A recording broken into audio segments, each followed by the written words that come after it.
The love you're begging for is the poison that will kill you. Every woman who knows you completely holds the map to your destruction.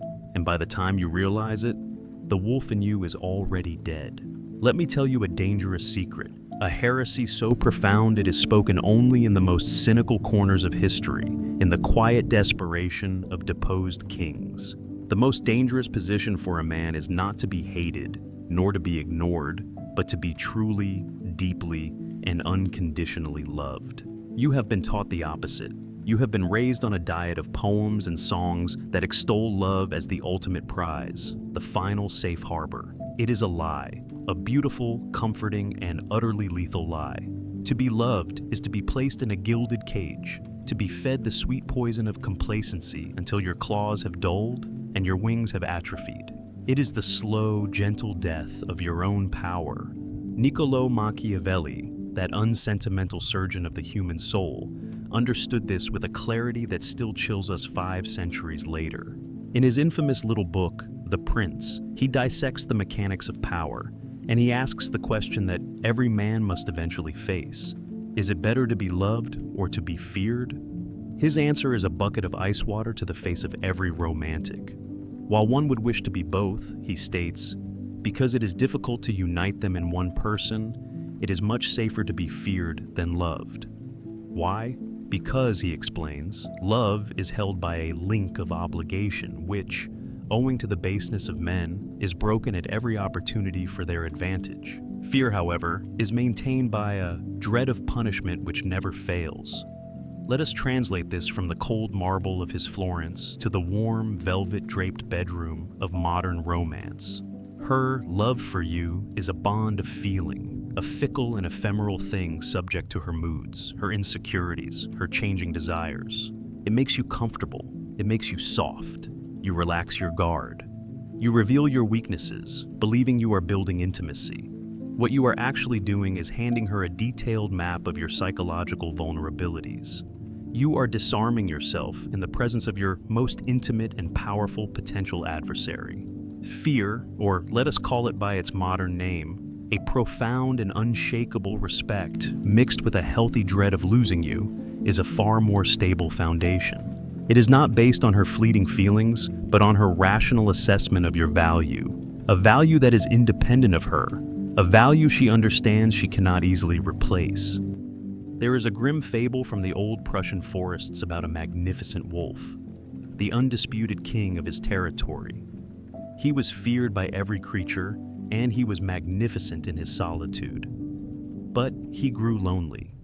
He allowed a gentle doe to approach him. She was not afraid. She loved him. She groomed his harsh fur. She brought him sweet berries. She convinced him the hunt was a cruel and unnecessary thing. She praised his gentleness. She adored his tame nature. He grew fat and content in her affection. One day, a younger, leaner wolf challenged him for his territory. The old king, his instincts dulled by comfort and his muscles softened by inaction, was defeated with ease. As he lay dying, he understood the doe's love was not a gift. It was the most effective poison he had ever consumed. It had killed the wolf in him long before his rival ever arrived. You are that wolf. And the modern world is full of well-meaning does, offering you the sweet berries of unconditional acceptance and emotional safety. It is a trap. The man who is deeply loved becomes predictable. His lover learns the precise cadence of his heart, the shape of his fears, the passwords to his soul. He has no secrets, no hidden reserves of power. He is a known quantity, a conquered territory. And there is nothing less compelling to the deep, amoral, evolutionary instincts of the feminine spirit than a territory that has already been fully mapped and claimed. The strange, fleeting hope in this bleak assessment is to redefine your goal. Stop seeking the cloying comfort of being loved. Start cultivating the stark, terrifying, and ultimately more honest state of being respected. Or, yes, even feared. Not the fear of a brute, but the fear a student has for a master, the fear a courtier has for a king whose mind he cannot fully predict. It is the fear of losing access to your world. This requires you to embrace a certain coldness, a willingness to remain partially unknown, To have a part of your soul, your ambition, your purpose, that is yours alone, a dark forest into which she is never fully invited. It is in this unseeable part of you that your power resides. It is the source of her unending, fearful curiosity. So I ask you, you who have worked so hard to be an open book, a safe harbor, a man who is easy to love, what have you lost in the process? Look down at your own hands. Are they the soft, well-kept hands of a beloved pet? Or are they the calloused, scarred hands of a king who understands that the price of absolute love is absolute powerlessness?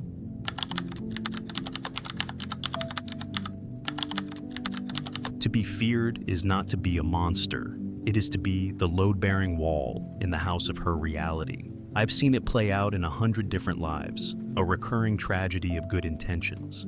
A man wins a woman's love. He is kind, he is attentive, he is everything the songs say he should be, and he becomes disposable, like a court jester. The king loves his jester, he laughs at his jokes, he enjoys his company. But when the kingdom is threatened, when hard decisions must be made, the jester is sent from the room. He is a luxury, a pleasant diversion. The king does not love his spy master. He may even dislike him, but he needs him. He fears the consequences of his absence. The spy master is not sent from the room. He is the one who whispers in the king's ear when the doors are locked. You have been taught to be the jester. You must learn to be the spy master. When Machiavelli speaks of being feared, the modern mind, steeped in a sentimental therapeutic culture, immediately recoils. It conjures images of tyranny, of abuse, of brutish intimidation. This is a deliberate and convenient misunderstanding. The fear a wise prince cultivates is not the fear of his fists, but the fear of his absence. It is the terrifying, dawning realization in her mind that without you, her world would be demonstrably colder, harder, and more chaotic. It is the fear of losing the one indispensable pillar that holds up the roof of her reality. Love is a preference. Fear, in this context, is a dependency based on profound respect. She prefers the jester. She depends on the spy master. And when the storm comes, preference is a luxury that is quickly discarded. Consider the old maritime city-states, like Venice or Genoa. They told tales of two lighthouses guarding a treacherous strait. The southern lighthouse was run by a kind old man named Lorenzo. He kept his lamp bright and warm, and in the mornings, he would wave to the passing ships. The sailors all loved him. The northern lighthouse was kept by a silent, grim man named Cassian. His light was cold, stark, and ruthlessly efficient, cutting through the thickest fog. No one loved Cassian. They found him unsettling. One year, a great hurricane smashed the coast. Lorenzo's lighthouse, built on soft earth, was washed away. The sailors mourned his passing, lit candles in the church for him, and then learned to navigate by the stars. The next year, the same storm came and extinguished Cassian's light. Panic seized the port. Without his cold, unerring beam, ships were wrecked upon the hidden rocks. Commerce ground to a halt. The city descended into chaos. The sailors then understood a terrible truth. They had loved Lorenzo, but they had feared the rocks that Cassian's light held at bay. Lorenzo was a comfort. Cassian was a necessity. Your goal is not to be the warm light that is missed, but the cold light whose absence causes a shipwreck. This indispensability is not won through affection. It is forged in the lonely fires of your own competence.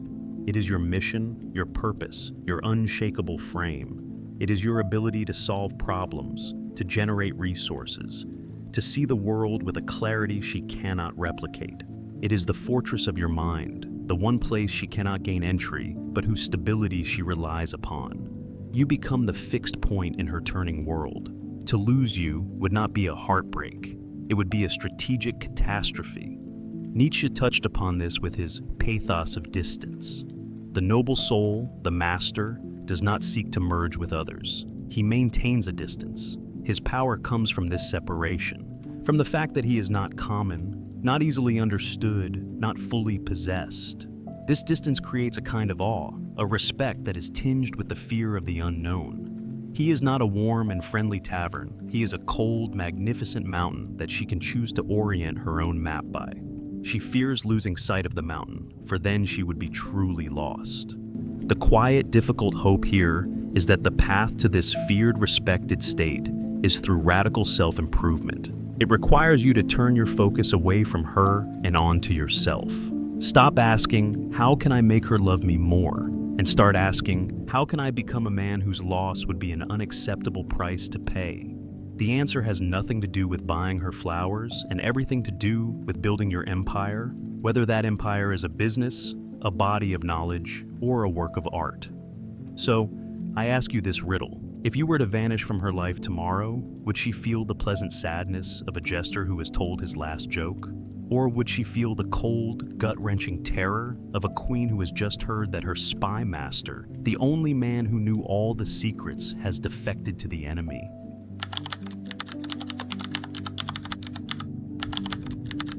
The sun does not worry if the planets love it. It simply burns, and in burning, it commands their orbits. Imagine a planet clothed in the beautiful, swirling blues and whites of its own atmosphere. It is in love with its sun. It spins and dances. It presents its most beautiful face. It worries constantly about the sun's attention. It fears the moments when the sun turns its gaze to other parts of the solar system. The planet's entire existence is a performance for an audience of one. Now, consider the sun. The sun does not notice. The sun is not engaged in a relationship with the planet.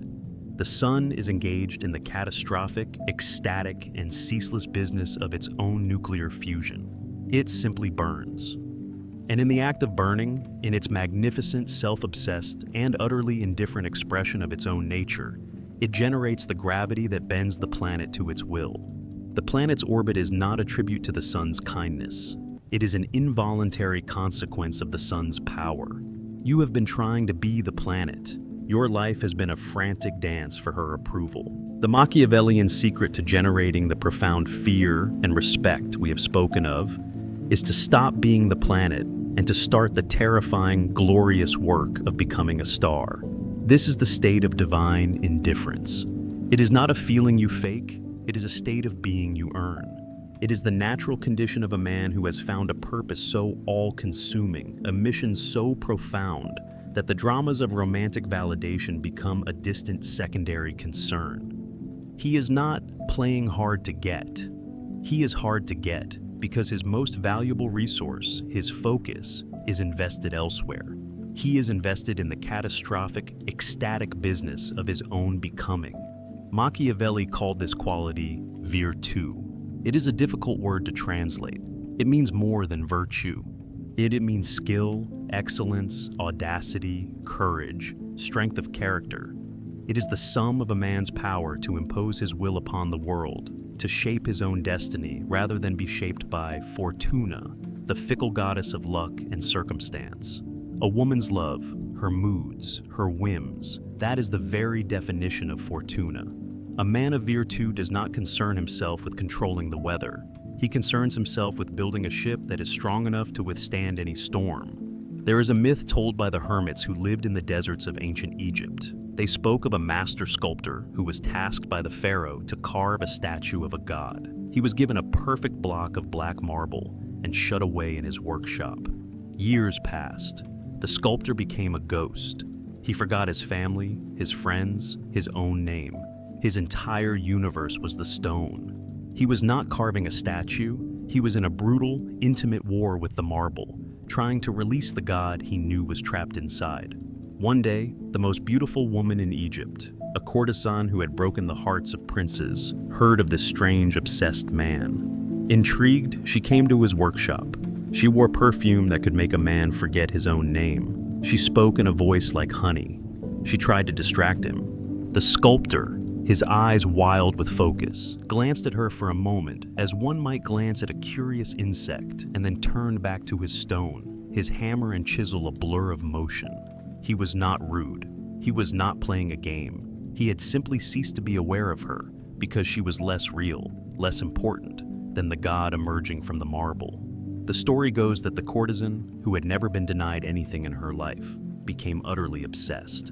She spent the rest of her days sitting quietly in the corner of his workshop, just to be near the fire of a man so consumed by his own purpose that he had no energy left to worship her. His indifference was not a tactic. It was the proof of his devotion to a higher power, his own work. This is the state you must achieve. You must find your block of marble. It may be a business. It may be an art form. It may be your own body. It may be the pursuit of knowledge. The specific what is less important than the intensity of the how. You must fall in love with the process of your own self-creation so completely that you forget you are supposed to be lonely. You must become so absorbed in your own fire that her presence is a pleasant warmth at your back, but her absence does not cause you to grow cold. The modern world, with its endless distractions and its gospel of work-life balance, is fundamentally hostile to this kind of singular, obsessive focus. It will tell you that you are unbalanced, that you are neglectful. These are the voices of the planets trying to convince the sun to burn a little less brightly for their own comfort. You must learn to ignore them. The hope, the true liberation, is in the work itself. The joy of mastery, the deep satisfaction of building, the quiet pride of self-reliance. These are pleasures so profound they make the fleeting highs of romantic validation feel like a cheap sugar rush. So, let me ask you a question, not as a prince or a philosopher, but as a simple craftsman. Look at the life you are living, the woman you are chasing, the love you are begging for. Now look into the silent workshop of your own soul. What great work have you abandoned? What god lies sleeping in the uncarved stone of your own potential? And when will you finally pick up your hammer and begin?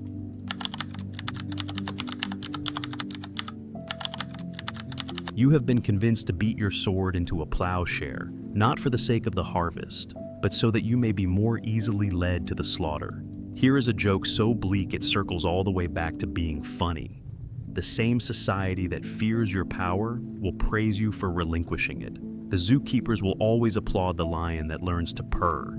You are living in an age of expert tamers. They are the new priests, the new moral authorities. They come to you not with whips and chains, but with soft voices, diagnostic manuals, and the unimpeachable language of health and healing. They have diagnosed your very nature as a pathology. Your ambition is a trauma response. Your stoicism is repressed emotion. Your desire for solitude is avoidant attachment. Your pride is narcissism.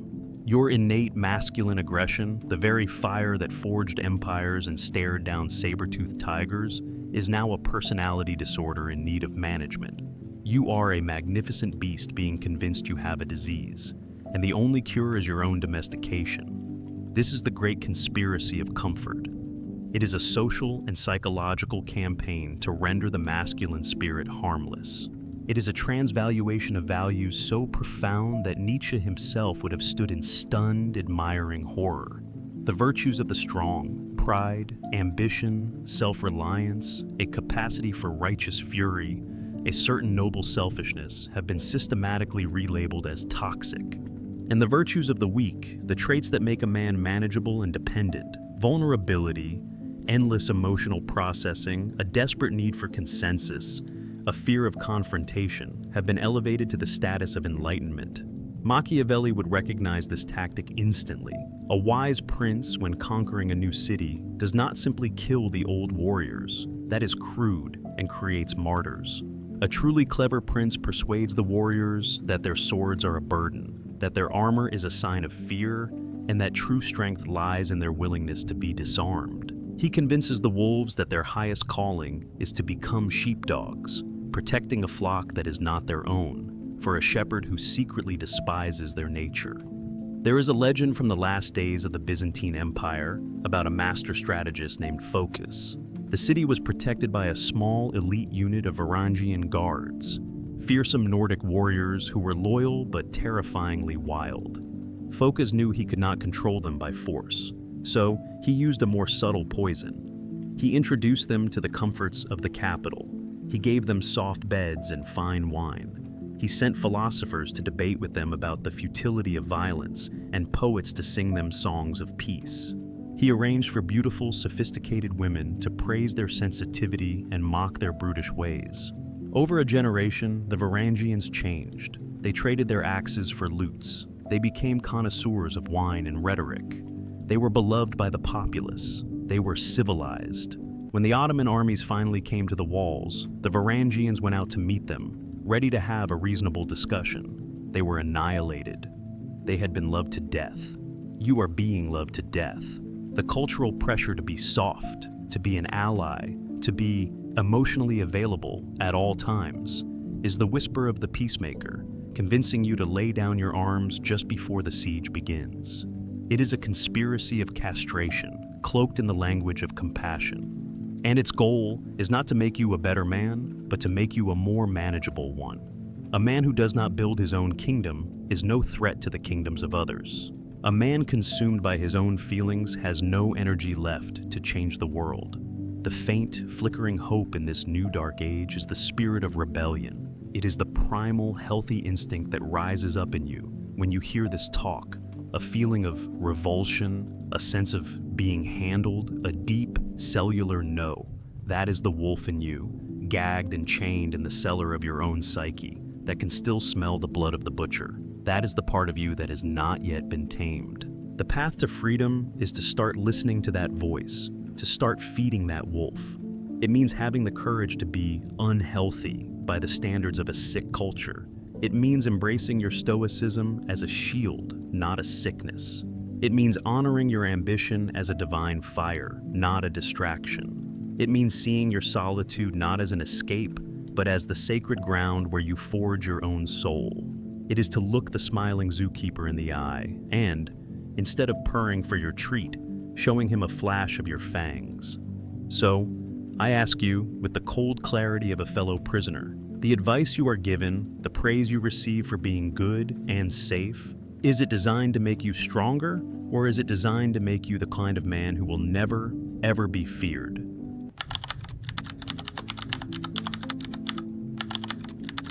The man who cannot be broken is the one who has already embraced his own beautiful, terrible ruin. And so, you have come this far.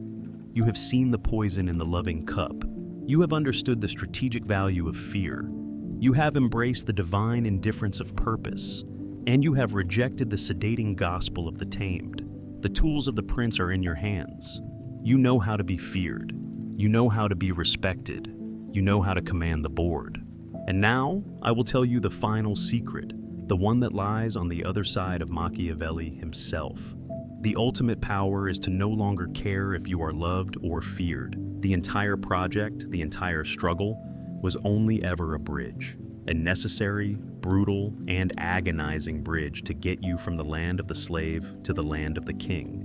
But the purpose of a bridge is to be crossed. Once you have reached the other side, you do not spend your life admiring the bridge. You turn your back on it and begin to explore the new country. This new country is the kingdom of the unconquered self. It is a state of being so grounded in your own reality, so complete in your own purpose, that the emotional weather of others, their love, their hate, their fear, their indifference, is no more consequential to you than the passing of clouds in the sky. You observe it, you note it, and you continue with your work. The man who needs to be feared is still, in a subtle way, a slave. He is dependent on the fear of others for his sense of power. He is still performing, still managing perceptions, still playing the game. The truly free man, the man who has completed the journey, has transcended the game itself.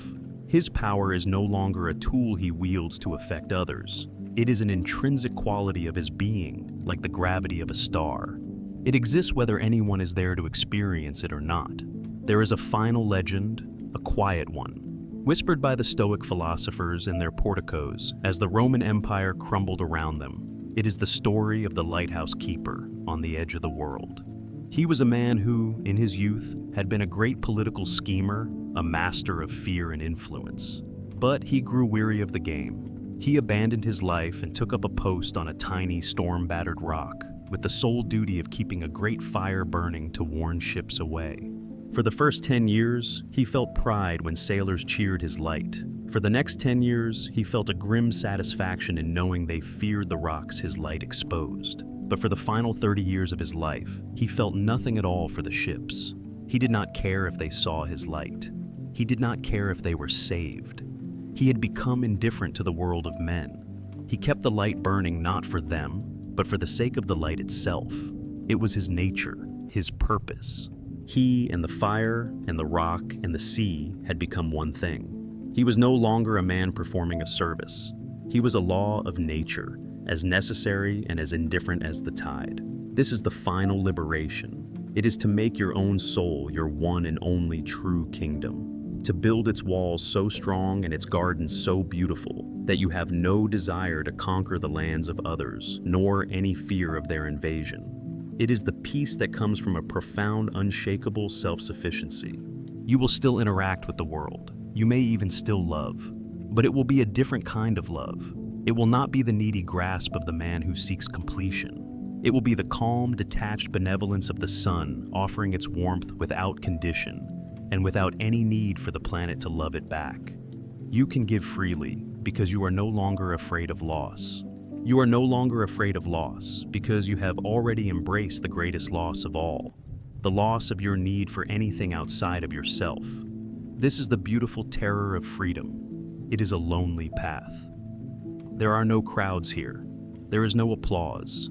There is only the quiet, steady, and deeply satisfying work of keeping your own light burning in the vast and silent dark. So, I leave you here, at the gates of your own quiet, unconquerable kingdom. The choice is no longer between being loved and being feared. That was the lesson for the prince. This is the lesson for the philosopher king. The final choice is this. Will you spend your life trying to command the ships on the sea, or will you simply become the lighthouse?